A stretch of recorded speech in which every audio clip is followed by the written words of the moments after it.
Hello and thanks for joining us on the news at 10 on NTA News 24. I am Comfort Amodu. Let's begin the news with headlines. President Tinubu declares state of emergency in Rivers State, appoints retired Vice Admiral Ibokete Ibas as the administrator. State of emergency in Rivers State with effect from today, 18th March. Year 2025. Senate investigates alleged occupation of Nigerian territories by Cameroon. Up till now, the Cameroon gendarmes are still molesting our people. House of Representatives passes 4 tax reform bills to modernize Nigeria's tax administration.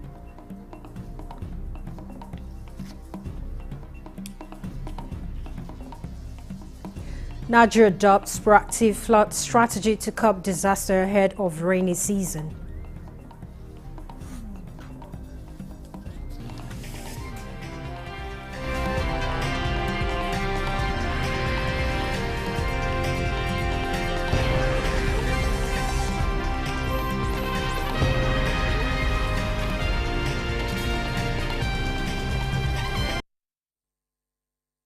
Thanks for joining us. We'll begin with President Bola Tinubu's declaration of a state of emergency in Rivers State due to the protracted political crisis and failure of the state's leadership to take necessary constitutional steps to address the situation. President Tinubu, who announced this decision in a national broadcast, stated that the measure was in accordance with Section 305 of the 1999 Constitution as amended, which empowers the president to intervene in cases where governance is threatened. To me, sure that between yesterday and today, there have been disturbing incidents of vandalization of pipelines by some militants without governor taking any action to curtail them.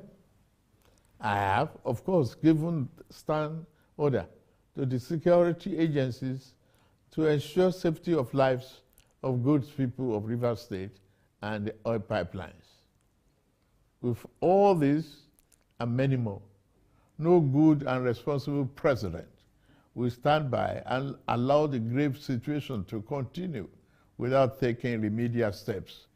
It has become inevitably compelling for me to invoke the provision of the Section 305 of the Constitution of the Federal Republic of Nigeria, 1999, as amended, to declare a state of emergency in Rivers State with effect from today, 18th March, year 2025, and I so do. By this declaration, the governor of Rivers State, Mr. Similaye Fubara, his deputy, Mrs. Ngozi Odu, and all elected members of the House of Assembly State are hereby suspended for an initial period of 6 months. To manage the affairs of the state during this period, President Tinubu has appointed former Chief of Naval Staff, retired Vice Admiral Ibokete Ibas as the administrator of Rivers State. The administrator will not make any new laws. He will, however, be free to formulate regulations and may be found necessary to do his job, but such regulations will need to be considered and approved by the Federal Executive Council and promoted by the President for the state. This declaration has been published in the Federal Gazette, a copy of which has been forwarded to the National Assembly in accordance with the Constitution. The president, who recalled various interventions he made to reconcile the warring parties, emphasized that this action was taken in the interest of the people of Rivers State, ensuring stability and restoring effective governance.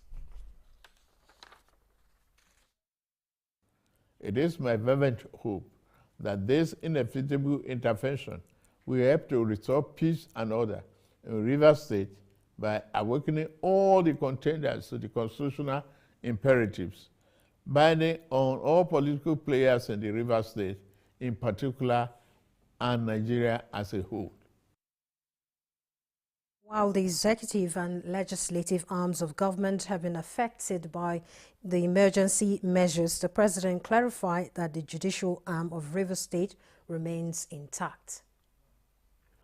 And President Bola Tinubu has formally written the House of Representatives seeking approval of his decision to declare a state of emergency in Rivers State in line with Section 305 of the Constitution.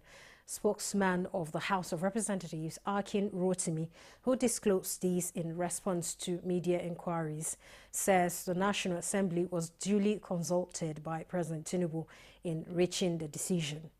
And the House spokesman confirmed that the leadership of the National Assembly met with the President and the National Security Advisor ahead of the broadcast, alongside key security chiefs who were fully briefed on Mr. President's intentions and all unanimously expressed their support.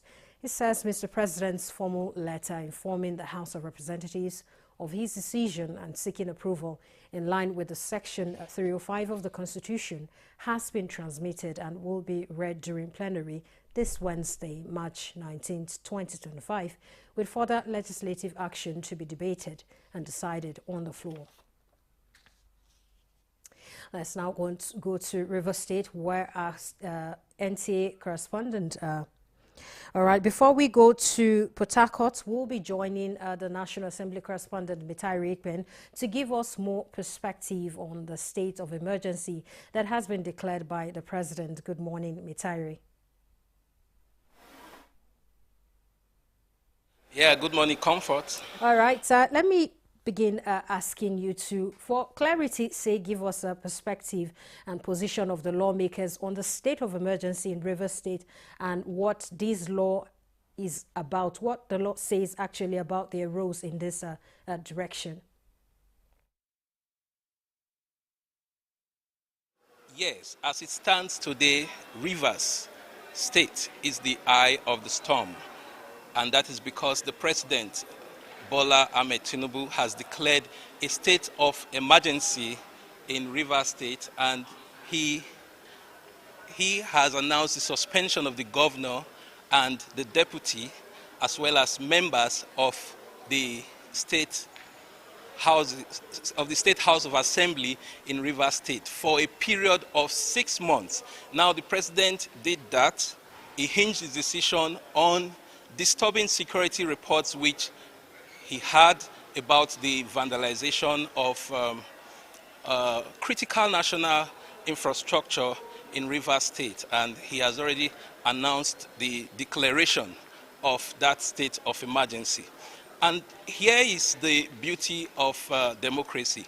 It is not enough for the president to make that declaration.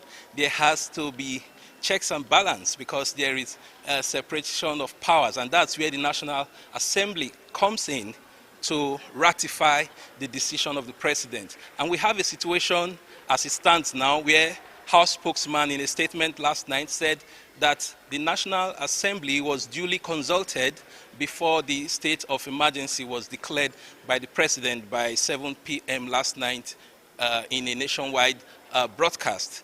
The spokesman in the statement said that leaders of the National Assembly as well as security chiefs were with the president ahead of that broadcast that was made last night, and they all gave their assent to the decision of the president. But it does not stop there, because he also said that the president has formally transmitted a formal letter of request to the National Assemblies, specifically said to the House of Representatives. And that is because when the president makes such a declaration of a state of emergency, the National Assembly, the two chambers of the National Assembly, talking about the Senate and the House of Representatives, have to ratify the declaration of the president by two-thirds majority.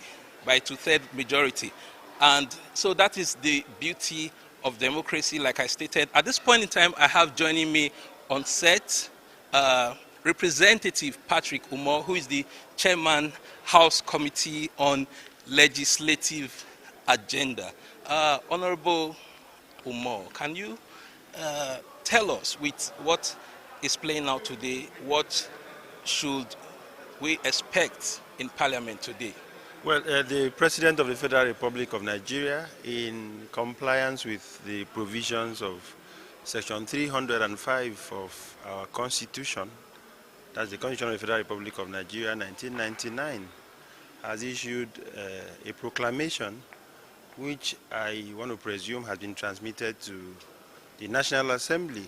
Of course, as provided by law, that transmission must be done within 2 days if the National Assembly is in session, or if not in session, it must be transmitted within 10 days. And the House has the obligation under law to sit and consider the proclamation of the state of emergency, which of course I also would want to presume will come up this morning since we have plenary. Now the President has done so, and there are reasons why this has been done, and it is now public knowledge, which of course are stipulated in the Constitution, where there is a threat to the order or peace in any part of the Federation, whether a community, whether a state. It is incumbent on Mr. President to take such decisions. And then on the other hand, it is also possible that this can be requested by the governor. Either way, but the President has declared a state of emergency, and so it is now the obligation of Parliament to consider the validity or otherwise of such proclamation, and then we take our decision. And again, Parliament also has the mandate pursuant to Section 305 of the Constitution to extend the duration after 6 months as provided for in the Constitution.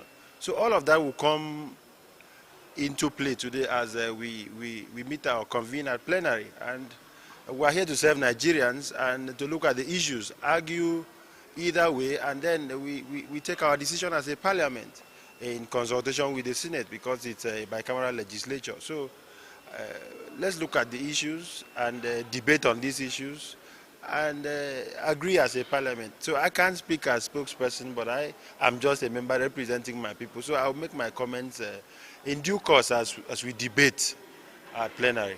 All right, Representative Patrick Umar, Nigerians will also want to know, considering that the legislature, Parliament, is a custodian of democracy and democratic principles. Now we have a situation where, with the declaration of a state of emergency, perhaps Rivers State will be militarized, and we have a suspension of democratic structures in Rivers State, suspension of 2 arms of government, the executive and the legislature in Rivers State. So what would you think lawmakers will be considering as custodians of democratic principles? Well, I can't concede to the argument of militarization of Rivers State, because the decision of Mr. President to declare a state of emergency is in compliance with the Constitution, and the Constitution is a democratic Constitution because it is the Constitution that is in force, and this is what we swore to uphold as people in public offices. So we'll leave the debate to what will happen at plenary, but as far as I'm concerned, it is not militarization. It is the discretion of Mr. President to appoint who administers the state where the declaration has been made. And so Mr. President has chosen to appoint the gentleman that we have all seen on social media or in the news. So when we get to plenary, we'll look at all of these issues and we'll debate either way, and then we have a resolution and we'll transmit same, and Nigerians will know our position as a Parliament. I can't speak until when Parliament convenes plenary and decisions are taken. All right, thank you for speaking to that aspect of letting those who think the area will be militarized to know also that this is a fallout of democracy, a fallout of constitutional provisions. And I would also like to ask you, what if today the decision of Parliament does not go in sync with the declaration of the President? What will happen? Well, well, by law, if Parliament doesn't go the way the President has declared, then the state of emergency cannot stand. That's the provision of the Constitution. But then we can't leave this to speculation. We'll leave it to plenary. That's my take on it. That's my take on it, because the Constitution is very clear on the procedure. And the procedure is that Mr. President makes the proclamation, transmits the gazette to the National Assembly. After transmission, the National Assembly must meet, if in session, within 2 days. If not in session, within 10 days. And then the declaration is debated upon and a resolution passed. That's how it works. And so we leave it to the Constitution and we follow it strictly. All right, I will have one last question for you, and that will be that the House of Representatives and the Senate for some time now, both chambers are used to voice votes, whether the ayes or the nays have it. But here we have a situation where the Constitution says 2/3 majority of each chamber of the National Assembly. So what are we going to be having today?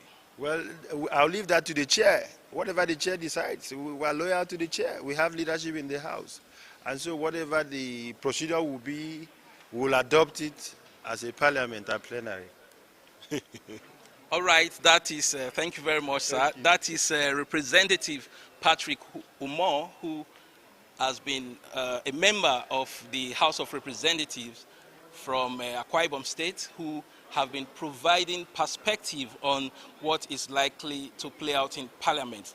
Very well, the Constitution, Section 305 of the 1999 Constitution as amended, has spelled out all the conditions for which the President has relied on to declare a state of emergency in Rivers State. And I'm very sure that lawmakers all through the night will be consulting the Constitution and looking at all the relevant section and subsections of the Constitution with a view to knowing what exactly to debate on the floor of the House today. So we have a situation where the state of emergency has been declared, and whether it will be in effect or not be in effect will be decided by Parliament today. And that's the beauty of democracy, because Parliament plays a role of ensuring checks and balance in line with the principle of separation of powers as enshrined in the Constitution, so that no arm of government at any point in time will be seen to be exercising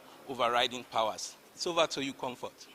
For your updates from the National Assembly there, and we will also be going to Port Harcourt to get the situation report from that state where the President has declared a state of emergency. But first, let's take this commercial break. We'll be right back. Celebrate Ramadan with Bafi and enjoy up to 40% off on selected products from living room, dining room, bedroom, and royal sets. Pay less, save more, and refresh your home for iftar gatherings and cherished moments with family and friends. Visit our showrooms in Abuja, Lagos, Kano, and Enugu, or shop online to enjoy our exclusive Ramadan sale. Let's make this Ramadan unforgettable.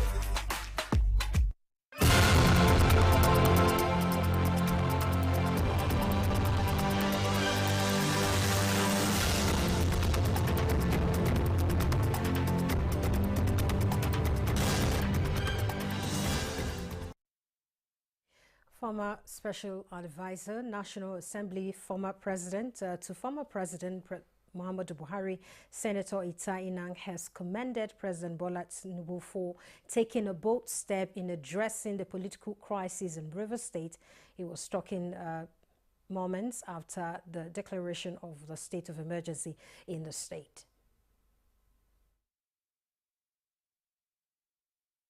No good and responsible president, in the words of President Tinubu. Right, the state of emergency was declared by the president yesterday. But what is the situation in Port Harcourt today? So we're going to be joining Kingsley Amajiri to find out what's happening in Rivers State currently. Good morning, Kingsley. Good morning, Comfort. I would like to welcome you to Port Harcourt. It's a bright, sunny morning here in Port Harcourt, and of course we have gone through the streets of Port Harcourt and major road before we get to this very location. We are at Mile 1 Flyover Park. It's the heart of the densely populated Dube area of Port Harcourt. So far the city has been calm, and of course people are going about their legitimate businesses, and for those who work in various offices, we've seen offices are opened, markets, shops and parks are all open. People are all out to do their normal businesses. There is nothing like unusual situation or atmosphere in any part of Port Harcourt. where we have visited, people are all out to do their normal activities, although people have also expressed divergent views with respect to this state of emergency declared by the president. But overall, expectations are also high to see the new administrator assume duties, and maybe probably when he begins to reel out his policies, there may also be other forms of reaction. But for now, Port Harcourt is calm. People are all out doing their normal businesses. There is nothing unusual. Expectations are that when the administration assumes duty, probably people will begin to respond. I also had made contact with my colleague in Government House. She informed me that at the Government House, the key strategic offices have been taken over by the men of the DSS, and of course the State Police Commissioner visited Government House to take inventory, and also the men of the Nigerian police are also at various strategic locations manning the main entrances to Government House. This is the right situation. There is no issue of militarization as I speak with you, probably because the new administrator hasn't resumed duty. It is a normal situation one comes across in Port Harcourt. That's the situation here in the capital of Rivers State. Thank you so much, Kingsley. We'll reconnect with you when the new administrator probably take over office to find out some of the things that will be taking place in the state going forward. All right, President Bola Tinubu has appointed former Chief of the Naval Staff, Vice Admiral Ibok Ite Ibas, sole administrator of Rivers State. Vice Admiral Ibas' appointment follows a declaration of a state of emergency in Rivers by the President. The 64-year-old from Cross River State served as 22nd Chief of the Naval Staff from July 2015 until his retirement in January 2021 and was appointed Nigerian's ambassador to Ghana. The newly appointed sole administrator of Rivers State is a member 26th Regular Course Nigerian Defense Academy, NDA. Senate has set up an ad hoc committee to investigate alleged annexation of Nigerian maritime territories and mangrove islands by Cameroon. The annexed territories comprise fishing routes and islands that host approximately more than 2,500 oil wells. National Assembly correspondent Lami reports. The mangrove islands and waters situated at the geographical location called a Fiat in the local government area of Akwa Ibom State, marking the terminal end of the Gulf of Guinea down seaward to the Atlantic Ocean coast, is currently under the administrative control of the Republic of Cameroon illegally. While debating the motion from Senator Ania Kanbasi, lawmakers said the annexation of Nigerian territories by neighboring Cameroon is contrary to the judgments of the International Court of Justice, Anglo and German treaties, and the Nigerian Constitution. We all remember the Bakassi Peninsula ICJ judgment, which came up sometime in 2002. Up till now, the Cameroon gendarmes are still molesting our people and defiling our women. The indigents have been running helter-skelter so many times to the National Assembly. Nobody has done anything to even attempt to show this peninsula and its indigents that they are Nigerians. And when you violate this, a lot of issues even beyond oil comes up. Pollution, environmental disaster, right to fishing, and all embedded in this. It is not ambiguous that the mangrove island is part of Nigeria. Therefore, I believe that what we should be doing is how to enforce the judgment. The relevant agencies of government and the Ministry of Justice should move into action to find out the truth about this matter. The leadership will still engage Mr. President whether or not it's so authorized.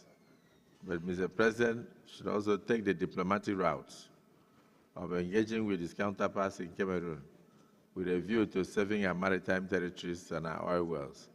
Senate has passed for second reading a bill that mandates social media platforms and bloggers to establish physical and verifiable offices in Nigeria.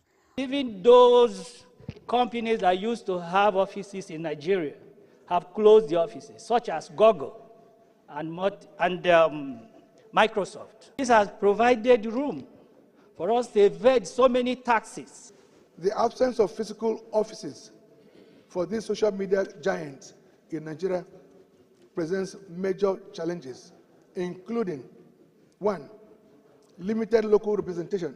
Also passed at second reading is the bill for the regulation and safety of articulated vehicles, sponsored by Senator Babangida Hussaini. Series of mishaps resulting in petroleum tanker explosion in Jigawa, Lagos, Dakwa in Niger State, and other parts of the country. The persistent carnage on our roads occasioned by haulage of petroleum products has made it imperative for a legislation of this nature to address and forestall future occurrences. Meanwhile, President Tinubu has forwarded a list of 5 appointees as resident electoral commissioners of the Independent National Electoral Commission, INEC, to the Senate for confirmation. From the National Assembly, Lami Ali, NTA News.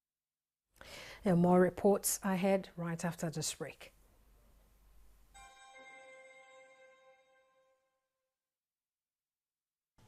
I am Oluremi Tinubu, the global and national Stop TB champion.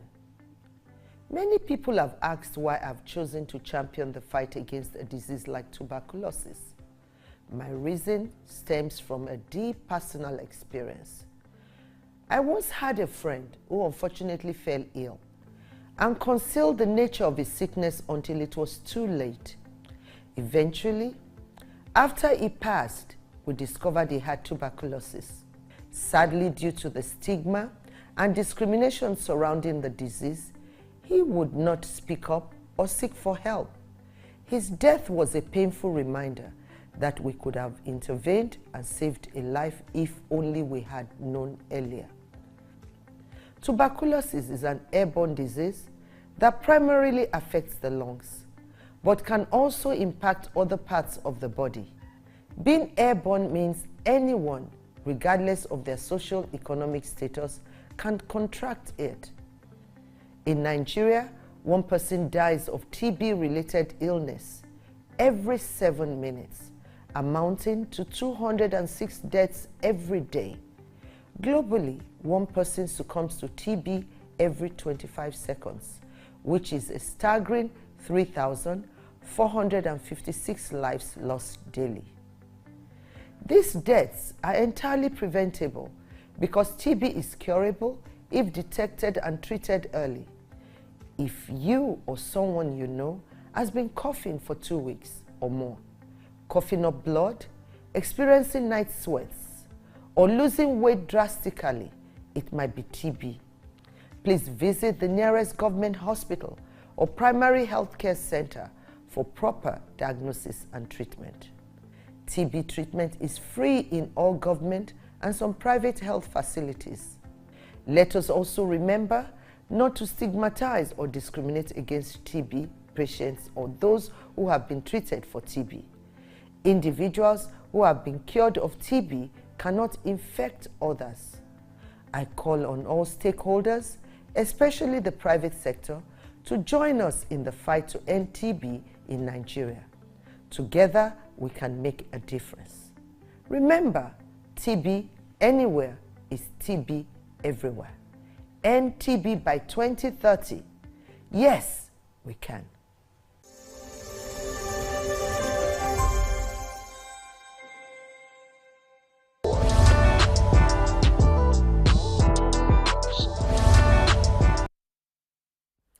In a move to modernize Nigeria's tax system, the House of Representatives has passed the 4 tax reform bills at Tuesday's plenary, and the bills aimed at transforming tax administration, which is set for a major overhaul in the country. National Assembly correspondent Mitai Rekwen reports. More than 5 months after their introduction by the executive, the 4 tax reform bills reached the finish line of third reading in the House of Representatives. Bill for an act to repeal certain acts on taxation and consolidate the legal frameworks relating to taxation and enact the Nigeria Tax Act to provide for taxation of income, transactions and instruments and for related matters. Third reading. All the 4 bills are read the third time and passed. The bills, with major inputs from Nigerians, seek to repeal the Federal Inland Revenue Service Establishment Act 2007 and establish the Nigeria Revenue Service, the Joint Revenue Board, and the Tax Appeal Tribunal for speedy resolution of tax disputes. They will also repeal a long list of archaic tax laws towards more efficient tax administration in Nigeria. This will be after expected passage of the bills in the Senate, preparatory to submission for presidential assent. 5 other bills passed at Tuesday's plenary, including Bill for an Act to amend the National Office for Technology Acquisition and Promotion (NOTAP) Act. Several bills also scaled second reading. Bill for an Act to amend the Federal Medical Center Act and provide for the establishment of Federal Medical Center Kumo Gombe State. A bill for an act to establish the Federal University of Entrepreneur and Business Management Ekenade Kogi State and to make comprehensive provisions for its due management and administration and for related matters. Adopting a motion of urgent public importance, the House requested the Standard Organization of Nigeria to rid the country of substandard building materials to forestall cases of building collapse. The House mandates the House Committees on Industry and Trade to investigate the allegation regarding Standard Organization of Nigeria's reversal of its decision to shut down 18 companies that were found wanting in the production and distribution of substandard building materials. From the National Assembly, Mitaire Ikpen, NTA News. The National Assembly is committed to ensuring effective legislation that will inculcate fundamental principles and international best practices in the private security sector, reforms and governance. This point was stressed at a one-day capacity workshop for chairmen and clerks of security-related committees of the National Assembly on private security governance and legislative oversight in Nigeria. Mohammed Rabiu Ali reports. The role of the private security in Nigeria is becoming crucial in augmenting the public security sector, thereby ensuring the safety of lives and property. With the complexity and emerging threats, including insurgency, banditry, cyber threats, and transnational crimes, experts stress the need to strengthen the governance and oversight of private security operations in the country. No one will come to secure our country for us except we do that by ourselves. As legislators, we have a role to play. As civilians, even out there as masses, the security agencies, they have their role to play.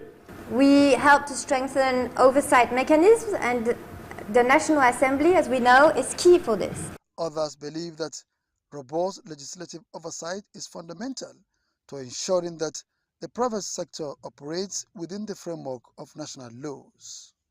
The Nigeria Security and Civil Defense Corps, NSCDC, plays a crucial role in regulating private security companies by performing these following functions: the licensing and registration of private guard companies, monitoring and inspection of the companies. There is need to urgently amend the Private Guard Companies Act of 1986, which is the primary law regulating private security companies in Nigeria, as this law was crafted without consideration to today's private security landscape or today's evolving threats.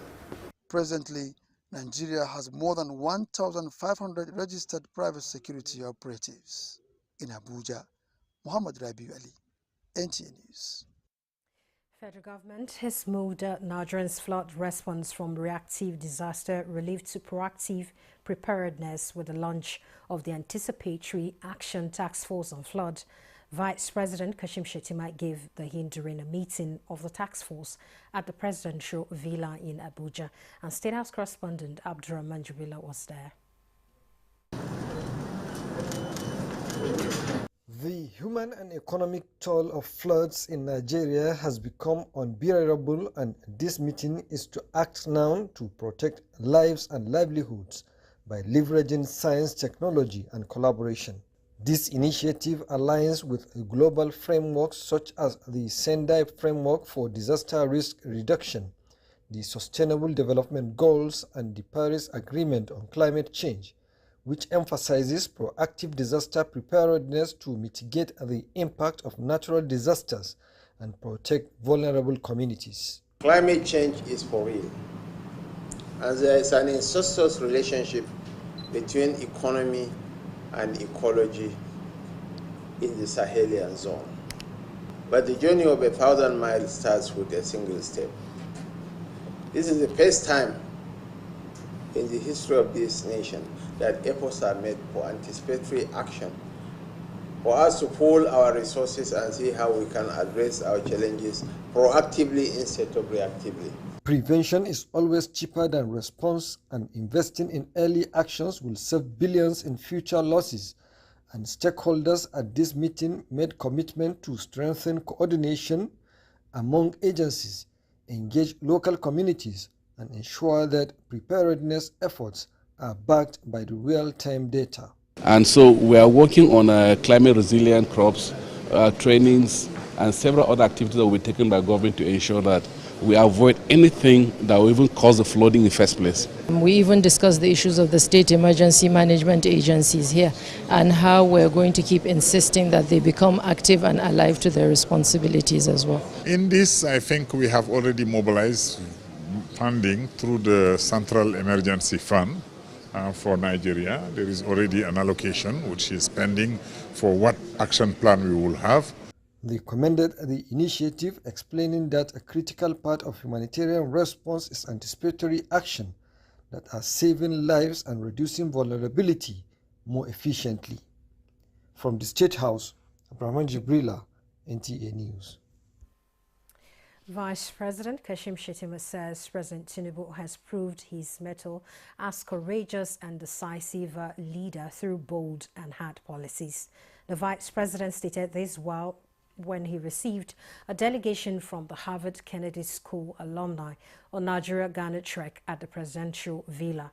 State House correspondent Abdurrahman Jibrila reports that Vice President Kashim Shettima said measures are being put in place to address the challenges caused by subsidy.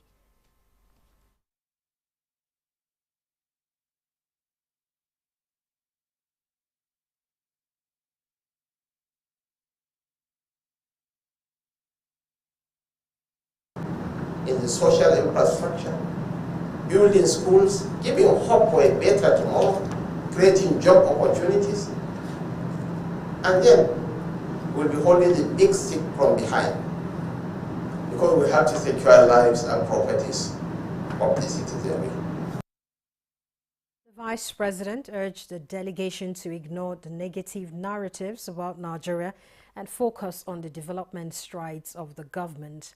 Leaders of the group, Shefi Kolade, explained that a lot of the Harvard students have taken courses on African policies and history, adding that the visit to the Vice President of Nigeria would give them first-hand information about the programs and policies of government and the path of progress the country is taking, given the current trends in the West and how Nigeria is responding to changing relationship dynamics in the world. Petroleum and Natural Gas Senior Staff Association of Nigeria wants the federal government to mandate a sterling oil exploration and energy production company to adhere to Section 35 of Nigerian's Local Content Act that mandates operators to employ only Nigerians in junior and intermediate cadres to promote indigenous talent in the oil and gas sector. Lydia Sampson reports that Pengassan President Festus Osifo hosted a press conference in Abuja, reiterating that the union will not hesitate to down tools if the Indian company does not comply with this act. Festus Osifo said the flagrant refusal of the oil company to reflect local content in its employment policies does not promote the good of Nigerian citizens who are qualified to do the work as stipulated in the Local Content Act. Our demand is very, very clear, gentlemen of the press. Number one, all expatriates that are doing Nigerian jobs must go. Then secondly, our 18 members that were sacked because they were pioneering this struggle in 2018, they must be brought back immediately. All manpower contracts that they have denied from joining the union, first, they must be staffed, and secondly, they must be allowed to join the union. Then all welfare issues that are bothering our members in Sterling, they must be clearly addressed.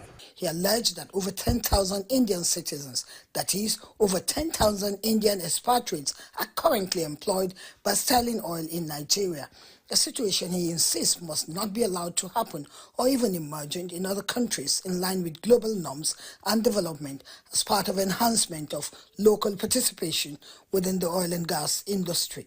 In Abuja, Lydia Samson, NTA News.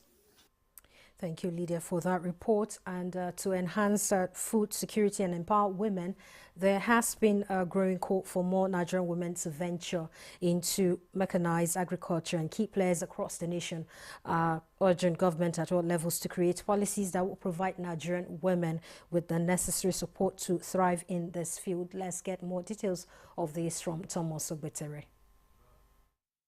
The involvement of women in mechanized agriculture is seen as a crucial step towards ensuring the country achieves food security. Women in mechanized agriculture believe that with the right support, Nigerian women can lead the change in transforming the nation's agricultural sector, noting that the future of agriculture in Nigeria is tied to mechanization. Therefore, it is time to give every Nigerian woman the opportunity to excel in mechanized agriculture. What we want to do is to get our legislators, of course, yes, legislators, we want you to look into this. We need your support. We need the governors to buy in. This can change so much in agriculture in Nigeria.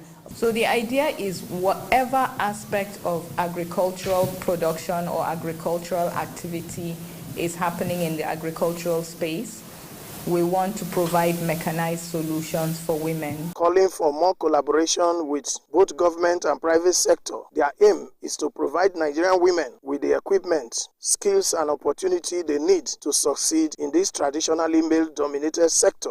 You can imagine by the time we have policy support, policy instruments supporting this, attracting investments, attracting donor-funded projects into this, you'll be surprised and be amazed at how the figures will skyrocket. We have a thresher machine that is it's a solar base. We have knapsack sprayers, they are solar. Then we have pumping machine, that's for the irrigation. Women in agriculture also noted that the mechanization opens up opportunities for rural women to gain financial independence, and it helps to lift the entire communities by creating jobs and improving livelihoods. This will also reduce the gender inequality that exists in many rural communities, providing women with equal opportunities in agriculture. In Abuja, Thomas Ogbetere, NTA News. And in the area of health, Gombe State is set to join other states in the country to formally launch the measles rubella vaccine in October 2025. Let's get the reports.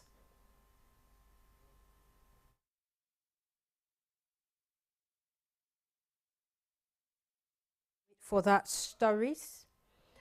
Then migrating to digital teaching and examination methods is a major reform that will eliminate quackery in the education system. Zenren Dingbun reports that the initiative is taking shape with the realization of the Computer Professionals Registration Council of Nigeria Center for Excellence.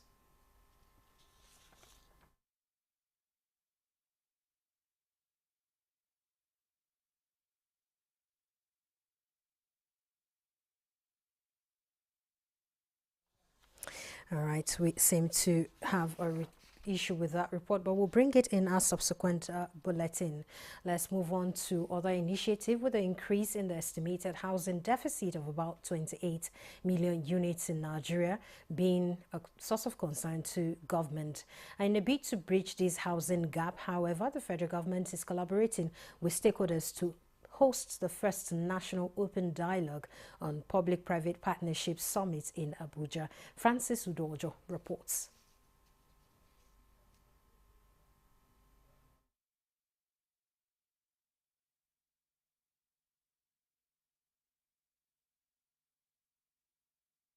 From the housing sector, government agencies, private developer, investors, financial institutions, and multilateral housing organizations is aimed at fostering collaboration between public and private stakeholders that will chart a path for clear policy direction for public-private partnership.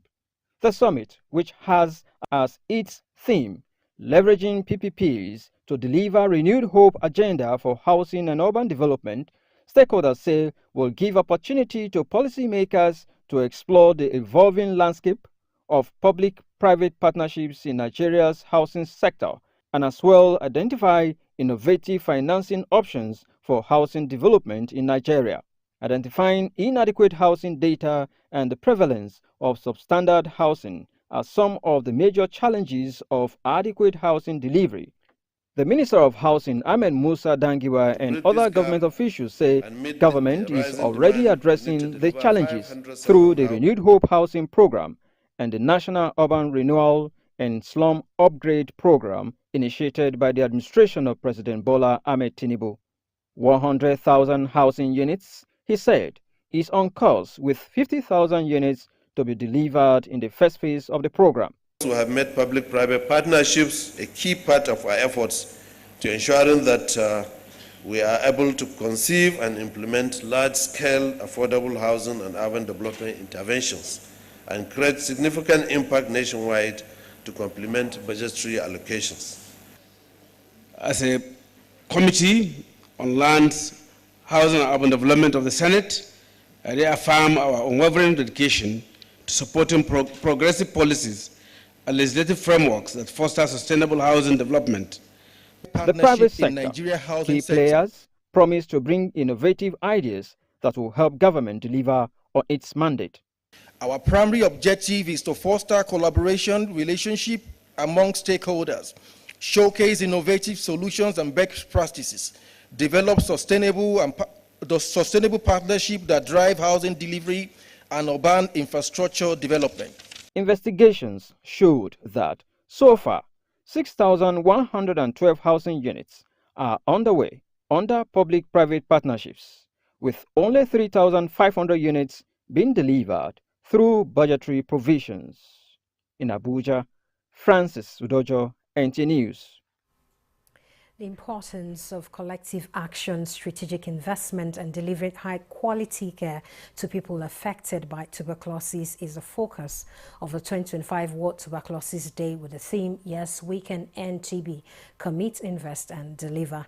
Uche Ugochukwu was at a round table with newsmen and actors in the fight to eliminate TB in Nigeria in preparation for the day. The WHO 2024 World TB report shows an estimated 10.8 million new cases of TB globally in 2023, with 9.6 million of them losing their lives. Nigeria ranks first in Africa and sixth globally among the high-burden countries. Government has, however, made significant progress in TB control efforts, achieving its highest ever TB notification in 2024, with over 400,000 cases identified. Despite our achievement, there is still a significant number of missing TB cases that constitute a reservoir for ongoing transmission of TB in our communities. We still had a gap of about 370 LGAs that were not covered, but the good news is that as we speak, there are over 400 molecular platforms that are being distributed across the country, both the TB lamp and the TrueNat, that we hope will go a long way in bridging the gap in diagnostics. To further strengthen TB control, the government has outlined key priorities, including expanding TB services, community engagement, digital health solutions, and social protection for TB patients and their families. Of healthcare professionals, policymakers, and advocates, alongside innovations such as a shorter treatment regimen and digital adherence technologies, we are closer than ever to eliminating TB. The House Committee on HIV/AIDS, Tuberculosis and Malaria Control will continue to provide legislative mechanisms and interventions to support the fight against TB in Nigeria. Nigeria's 2025 TB slogan, We Fit Duam, alongside the theme, aligns with Nigeria's strategic direction to eliminate TB by 2035. Yes, we can. Uche Ugochukwu, NTA News. This is the news at 10 on NTA News 24. Here's a recap of our top stories. President Tinubu declares state of emergency in Rivers State, appoints retired Vice Admiral Ibokete Ibas as the administrator. State of emergency in Rivers State with effect from today, 18th March, year 2025. Senate investigates alleged occupation of Nigerian territories by Cameroon. Up till now, the Cameroon gendarmes are still molesting our people. House of Representatives passes 4 tax reform bills to modernize Nigeria's tax administration.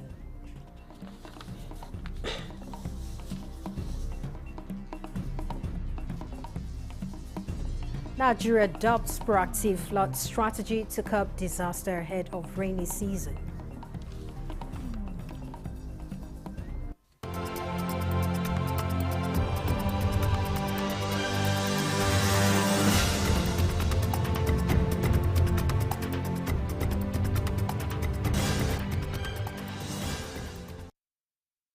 Nigeria Super Eagles intensify preparations ahead of their 2026 FIFA World Cup qualifier against Rwanda, and Aruna Kadri displaces Asara Umar as Africa's top-ranked star. Let's join our sports desk for details.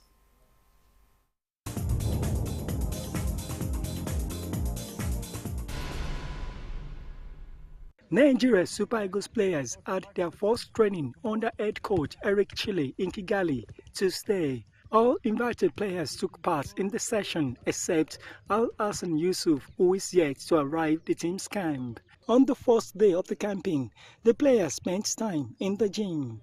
The Super Eagles are expected to have 2 more training sessions before the crucial 2026 FIFA World Cup qualifier against Rwanda. The 3-time African champions will take on Rwanda in Kigali on Friday before playing Zimbabwe at the Godswill Akpabio Stadium in Uyo on March 25. Nigeria remains winless after 4 games in the World Cup qualifier. The Eagles, who are 5th in the Group C log, have lost 1 and drawn 3. Meanwhile, Nigeria's Aruna Kadri has overtaken Egypt's Omar Arshal to become Africa's highest-ranked player in the world, now sitting at 18th in Week 12 ranking released on Tuesday. Aruna moved up from 19th place in Week 11 to 18th in the latest ranking, while Arshal dropped from 17th to 19th. Despite finishing as runners-up at the 2025 ITTF Africa Cup, Aruna's impressive performances at the WTT tournaments this year have boosted his ranking.